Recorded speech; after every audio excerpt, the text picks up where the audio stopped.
Okay? Mga kabunyog, ang topic ko ngayon na naisipan kong talakayin o i-discuss ay itong tungkol sa tambalang Romualdez, ano? Martin Romualdez at Elizalde. Ha? Yung tambalan nila sa Kamara, mapanganib sa bansa. Bakit? Bakit mapanganib sa bansa? Itong mga nangyayari ngayon, ito lalo na itong mga huling lately, ano, tungkol dun sa mga akusasyon ni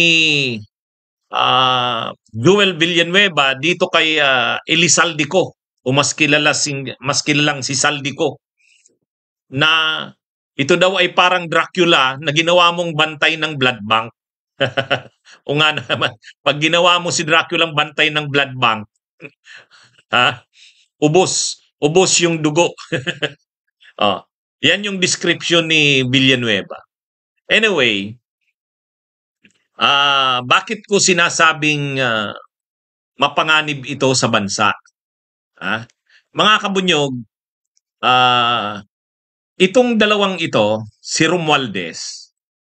Si Romualdez ay politiko na negosyante rin. Politiko ito, na negosyante. Maraming interests ito sa negosyo. Ang pamilya ng Romualdez, marami itong naitayong negosyo nung panahon ni Marcos.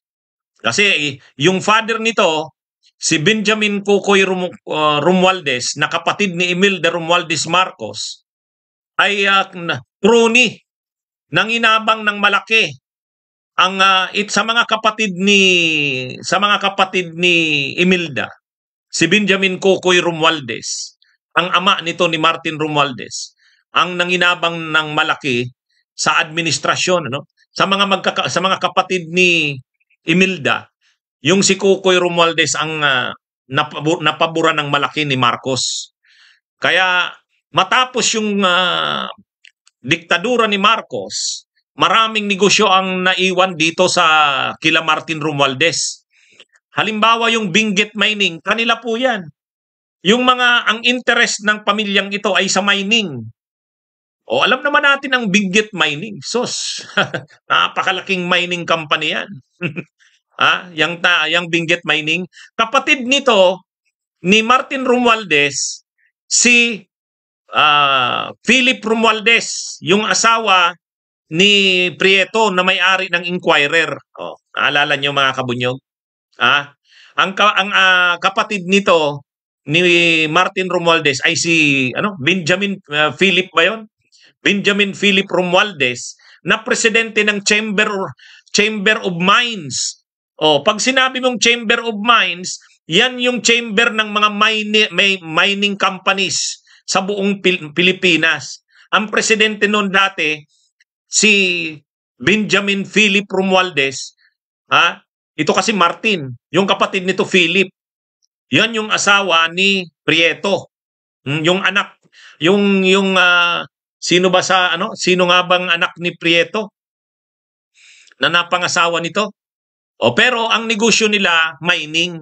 Kaya may mga mining interests ito sa Mindanao, may mining interests ito sa Northern Luzon, sa Caraga. Yan yon, itong si Benjamin Romualdez. Kaya napapansin nyo, ang Romualdez, politika at negosyo yan. Malaki rin ang investment nito sa media.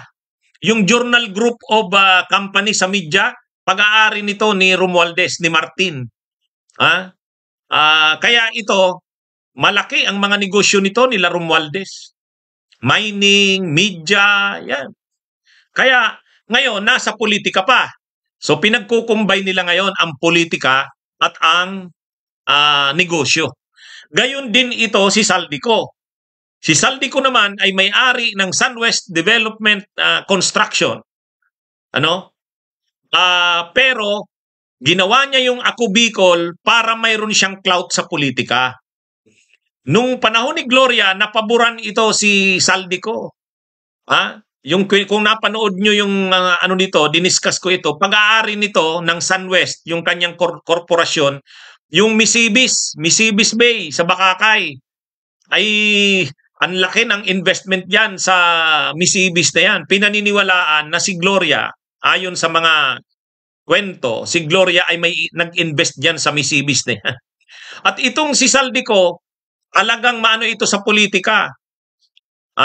Yung kanyang Ako Bicol party list ay ginagamit niya kasi siyempre malaking boto ang nakukuha ng party list niya. Dati noon nakakuha yan ng 2 million o 1.5 million. Kaya ngayon, kausap niya yung mga senador, aside sa kinukumit niya yung boto ng Ako Bicol, nagpipinan siya, nagbabangkrol siya ng kampanya. Kumbaga, gumagastos siya sa mga senador. Gumagastos siya. Yung mga national positions, ginagastusan niya yan. At pag nanalo yung sinuportahan niyang senador, yung mga project noon, sa kanya binibigay. Ang isang halimbawa, ang alam ko dyan, yung kababayan namin na si Joker Arroyo. Bakit ano yon? Saan kumukuha ng pera yon? Pinipinance nito ni Saldico. Pero yung PDAF, yung pork barrel ni Joker, sa kanya naman, ini-implement niya. Kasi may malaki siyang construction company, yung SunWest. At yung SunWest Construction Company niya, yan yung nakakuha ng kontrata ng yung pag-supply ng overpriced na laptops at saka yung outdated na laptops. Imagine niyo, construction company nag-supply, nakakuha ng kontrata sa gobyerno, mag-supply ng laptop, di ba? Ibig sabihin, may usapan yang pagkaganyan. Anyway, so ngayon, itong si Saldico, negosyante na politiko. Si Martin Romualdez din, negosyante na politiko. Ngayon, pag nagsama yung negosyante na politiko, parang bilyar yan eh. Di ba? Kaya matindi. Kumbaga, may sarili na silang negosyo, pati yung politika, negosyo pa rin nila. So ngayon, anong nangyayari ngayon dito sa Kamara? Anong mga nangyayari? Sos, kung pinag-uusapan ang pundo ng bayan, grabe mga kabunyog. Tuloy, tama yung sinabi ni Villanueva, para mong ginawang bantay ng blood bank si Dracula. Ito yung ginawa na chair ng House Appropriations Committee. Ano ba ang trabaho ng House Appropriations Committee? Yan ang makapangyarihang congressman na may control ng budget. Siya ang may control ng budget. Kaya yung pinag-uusapan na 26.7 billion pesos na bigla na lang lumitaw sa BICAM, sino ang arkitekto nun? Ito si Saldico. At sino ang nagbigay sa kanya ng instruksyon? Ay di si Romualdez. Ganyan ang mga mga kabunyog. Kaya ito, yung nirereklamo ni Aimee na tinapyas daw ang budget ng DPWH. Ayan, yung rinereklamo ni Pulong na yung 2 billion niya, ginawa na lang 500 million. Yung reklamo ni Pantaleon Alvarez na yung mga flood control projects niya sa Davao ay tinapyas. Sinong may kagagawa ng lahat ng yan? Si Saldico yan. Kasi siya yung House Appropriations Committee Chair. At sino ang nagsasabi sa kanyang gawin mo yan? Si Martin Romualdez yan. Kaya yung tambalan na yan, mapanganib talaga yan sa bansa. Bagamat wala ang nababawasan dito ng pakinabang ay yung mga Duterte, yung mga Arroyo, pero sila naman ngayon busog na busog.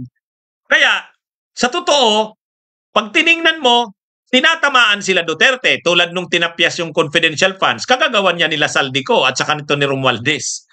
Yung 2 billion na budget ni Pulong, ginawang 500 million, kagagawan niya ni Romualdez at saka ni Saldico. Yung kay Pantaleon Alvarez na galit, at yung sinasabi ni Aimee na ang budget ng DPWH, mga flagship projects ay tinapyas. Yun? Saldico yan at saka Romualdez. Ngayon, dahil si Saldico ay negosyante, na politiko rin, yung mga politiko talagang lalapit sa kanya. Kung gusto ng pondo, kung gusto ng proyekto, lalapit sa kanya. Yun naman ang pang-control nila Martin Romualdez at saka ni Marcos Jr. sa mga kongresista. Kaya yung mga kongresista ngayon, di ba? Araw-araw may press briefing, pinagtatanggol nila si Romualdez. Bakit ganun? Bakit ganun kasigasig ang mga kongresista na ipagtanggol si Romualdez? Dahil busog sila. Itong tambalan na ito ni Romualdez at ni Saldico, kapag malapit ka sa kanila, busog ka sa kanila. Bakit? Marunong ito kasi politiko ito at the same time negosyante. Ngayon, kung kongresista ka na hindi ka sasama sa grupo nila, sorry ka. Di ba? Yan mga kabunyog ang ano. Ngayon, si Marcos Jr., hindi na siya nakikialam dyan. Unang-una, hindi naman yan si Marcos Jr. Ang usapan na dyan, ganito. Basta may umaabot din kay Marcos Jr. O bahala na si Martin yan. Ang gumagawa ng diskarte para magkapera sila lahat. Si Romualdez, si Saldico, pati siyempre si Marcos, sila yan. Yan yung yan yung clique, yan yung pangkatin sa loob ngayon ng administrasyon na talagang nagmamaniobra para makontrol ang pera ng bayan. Kailan kaya tayo makakakuha ng matinong gobyerno? Kaya yung mga nakikita yung mga tsuwariwa, yung mga leader ng Kamara, araw-araw nagpe-press briefing para ipagtanggol si Romualdez. Ano yun? Siyempre, busog na busog sila ngayon. Busog na busog sila ngayon. Kaya lang, kung pinag-uusapan ang pera ng bayan, ay wala na. Tingnan nyo, yung 26.7 billion na yan, anong lumalabas ngayon? Bigla na lang lumitaw sa budget. Hindi alam kung saan ang galing. Kahit ang DSWD, hindi nila alam. Sabi nila, hindi kami nag-propose niyan. Kahit yung DBM, hindi sila nag-request niyan. Kanino yon? Kaninong diskarte yon? Siyempre, sino pa? Dito, sila Romualdez yan. At saka itong si Saldico. Magaling yan sa ganyan. Yan ang problema natin mga kabunyog ng gobyerno ngayon. Bagamat, kung titingnan mo, tinitira nila si Duterte, kaya si Kibuloy, yan. Pinipilayan sila Arroyo, pero tapos walang masyadong mga patayan kasi iniba yung approach sa war on drugs. Sa China, hindi masyadong nagpapakatuta. Yan yung naiba. Pero yung korupsyon, ay sus. Grabe pa rin. Sabi ni Rudy Ilas, whether lang sa pagnanakaw, attorney.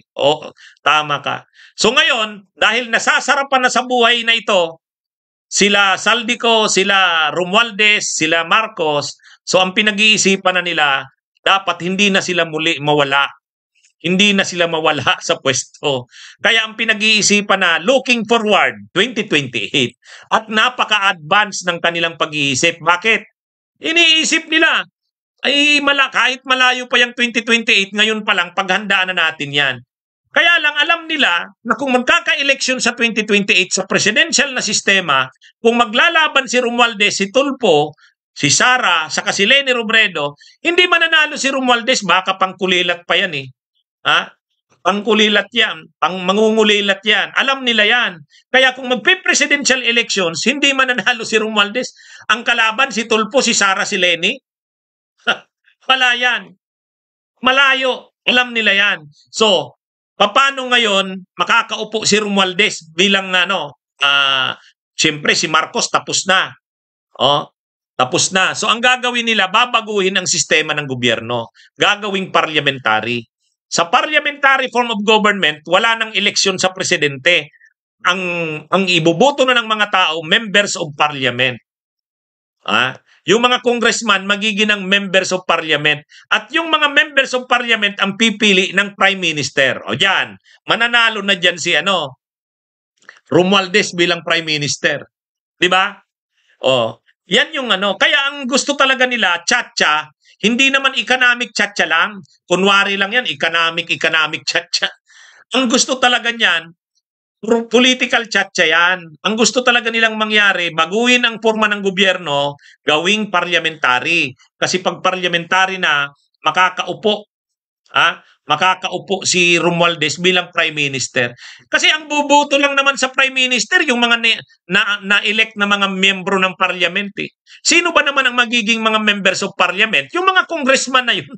Yung mga congressman na yun, papalitan mo lang ng color, sila rin naman, kung ngayon ang nakatatak congressman o representative, O ang magiging tatak na niyan, members of parliament. O, tapos yung mga members of parliament, siya yung pipili ng prime minister. Kaya para sa mga kongresista ngayon, mas gusto nila yung parliamentary. Kasi sila yung mag-aari sa Pilipinas eh. Galing na sa kanila ng mga miyembro ng parlamento, galing sa kanila ang magiging head of government eh, prime minister. Sa ngayon kasi, ang nagiging head of government at head of state natin, presidente. Ang bumuboto sa presidente tao, direkta.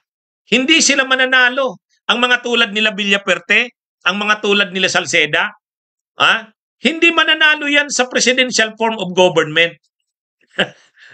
Mas mananalo pa si Robin Hood Padilla kasi direktang boboto ang mga tao eh. Kaya nga mas, imagine niyo, mas nangunguna pa si Tulfo kaysa sa kanila. Kaya iniisip nitong mga kongresistang to, bakit ba mas nangunguna pa si Tulfo kaysa sa atin? Eh kasi nga, pag kumandidato si Villaperte, sila Salceda na presidente, ay wala yan. Kulilat yan. wala yan. Pero pag ang forma ng gobyerno parliamentary, ang mga tao buboto na lang member of parliament, tapos yung members of parliament pipili ng prime minister, ay lusot ito si Romualdez. Yan mga kabunyog ang patutunguhan nito. Kaya ibig sabihin hindi na makakaboto ang mga Pilipino, si Siliander. Makakaboto pero ang bobotohan na lang nila, wala ng presidente, member of parliament na lang. Kasi yung members of parliament, sila yung pipili ng prime minister. Ang prime minister ngayon ang magiging head of government. Yan yun. Yan mga kabunyog ang patutunguhan ng lahat ng ito. Kaya pinapasarap nila ngayon ang nangungurakot sila ngayon ng todo at pinaghahandaan nila yung election ay yung 2028. Kumbaga, para sa kanila, long term ang kanilang planning. Long term ang kanilang planning. Kaya lang, syempre hindi naman ganun kadali magtsatsa. Kukontrahin sila ng... Ang parliamentary form of government po kasi, pareho yan ng Japan. Parliament yan. Ang United Kingdom, parliamentary po yan. Yan ang mga bansang parliamentary. Sabi ni Fem Mako, wala na pong mataas sa prime minister. Wala nang mataas sa prime minister. Yan na yung pinakamataas. Yan na yung pinakamataas. Ngayon, sa ibang mga bansa kasi, na parliamentary, sa ibang bansa na parliamentary, mayroong silang tinatawag na head of state. Halimbawa po ang Japan, ang head of state doon yung emperor. Ang head of government, prime minister. Ganon din sa United Kingdom, sa Great Britain. Ang head of state doon, yung queen dati, si Queen Elizabeth. Pero ngayon, king na, si Charles. Head of state yon. Pag sinabi mo kasing head of state, hindi siya ang nagpapatakbo ng gobyerno. Ang nagpapatakbo ng gobyerno, head of government.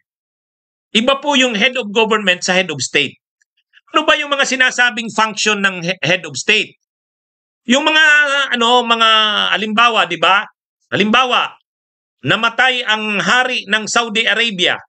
Sino ang magre-represent ng bansang United Kingdom o Great Britain? Si King Charles. Bakit si King Charles? Kasi siya yung head of state.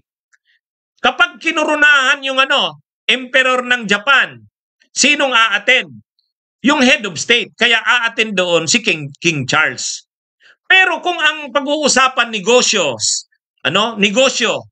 foreign policy, economic summit yan, halimbawa G7, sinong a-attend? Hindi si King Charles. Si yung Prime Minister. Sino ba ngayon? Sunak? Sunak ba yun? Sunak. Tapos, kaya tingnan nyo ang Japan, ang head of state nila, emperor. Ang head of government nila, Prime Minister. Kaya, pag may mga may mga summit tungkol sa negosyo, mga economic summit ng mga bansa, sino ang uma-attend? Yung Prime Minister. Yung Prime Minister. Pero nung kinasal yung prinsipe ng Brunei, nagpadala ng halimbawa, umattend yung nag-attend ang Britain, sinong mag-a-attend? Kasi kasalan yon, hindi naman function of government yon. Ang a-attend doon si King Charles. Ang a-attend din galing sa Japan, yung emperor or representative niya. Pwedeng yung queen or yung prince. Hindi prime minister. Pero pag G7 summit, Group of 20 summit, ASEAN summit, ang a-attend dyan, prime minister, kasi function of government yan. Sa Pilipinas, wala tayong separate na head of state. Sa atin, ang president, siya ang head of state, siya pa ang head of government. Yan ang nangyayari sa atin. Kaya tingnan nyo si Marcos, ang function niya dalawa. Pagkasal nung anak ng yung prinsipe ng Brunei, pumunta siya doon kasi head of state siya. Pag corona ng king ng Great Britain, si King Charles, umattend pa rin sila doon. Umattend pa rin sila doon kasi head of state siya eh. Tapos pag mayroong mga summit, APEC Summit, Asia Pacific Economic Cooperation Summit, head of government ang a-attend. Umattend pa rin si Marcos. Yan yung ano. Ngayon, ang problema sa Pilipinas, ang ideya nila, gagawin na tayong parliamentary. Pag sinabing parliamentary, ang prime minister kukunin sa parliament. Kaya ang mga tao, magbuboto lang sa parliament. Bubutuhan lang natin yung mga uupo sa parliament. Tapos yung mga members na ng parliament ang pipili ng prime minister. Ngayon, pwede pa bang magkaroon ng president? Pwede, pero ceremonial na lang yan. Parang head of state. Ang mangyayari dyan, president, head of state, pero wala na siyang power sa gobyerno kasi head of state siya. Yan yung gustong sabihin nila ng parliamentary form. Kasi sa parliamentary setup, makakaupo itong mga trapong ito. Anyway, anyway, yan mga kabunyugang yan ang nangyayari. So, itong tambalan ni Romualdez sa Kanico, mapanganib to. Talagang, ubos ang pera ng bayan dito. Kasi talagang magaling yan. Magaling na yan sa negosyo, magaling pang mga politiko. Imagine niyo yung pag-combinean mo yung dalawa. Mayroon na silang mga negosyo, kasi mga malalaking negosyante yan, tapos ginagawa pa nilang negosyo ang gobyerno. Yan. Talagang matindi. Deadly mix. Deadly mix. Okay. Bunyog, bunyog, halikan na kasama ka. Bunyog, kapag buklod ay may pag-asa. Luzon, Visayas, Mindanao, isa ang pananaw. Sa bagong Pilipinas ang bunyog isisigaw. Bunyog.